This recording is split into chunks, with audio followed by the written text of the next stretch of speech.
Praise the lord. ఈ రోజుల్లో ప్రతి ఒక్కరు మేము అభిషేకించబడిన వాళ్ళం అంటున్నారు. అభిషేకించబడిన వ్యక్తి మాట్లాడుతున్నప్పుడు ఎదుటి వాని హృదయాల్లోకి దేవుని ఆత్మ అభిషేకం దిగి రావాలి. ఎదుటి వ్యక్తి పశ్చాత్తాపంతో నింపబడాలి. దేవుని బలమైన ఆత్మతో తాకబడాలి. పౌలు అన్యజనులకు దేవుని వాక్యమును పేతురు ప్రకటిస్తున్నప్పుడు వారి మీదకి దేవుని బలమైన ఆత్మ దిగి వచ్చాడు. అభిషేకించబడిన వ్యక్తి మాట్లాడుతున్నప్పుడు కామపు ఆత్మ రాకూడదు, పాపపు ఆత్మ రాకూడదు, పాపానికి రేపే ఆత్మలు రాకూడదు.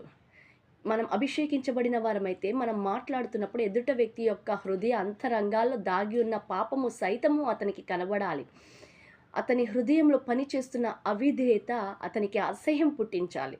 దేవుని బలమైన ఆత్మ అభిషేకంతో మనం నింపబడి మాట్లాడుతున్నప్పుడు అవతల వ్యక్తి హృదయం తాకబడుతుంది, పశ్చాత్తాపంతో నింపబడుతుంది. పాపము నుండి పారిపోవడానికి దేవుడి ఆత్మ అవతల వ్యక్తిని తాకుతూ ఉంటాడు. పౌలు మాట్లాడుతున్నప్పుడు ఎంతోమంది హృదయాలు పొడవబడ్డాయి. పేతురు మాట్లాడుతున్నప్పుడు పొడవబడ్డారు.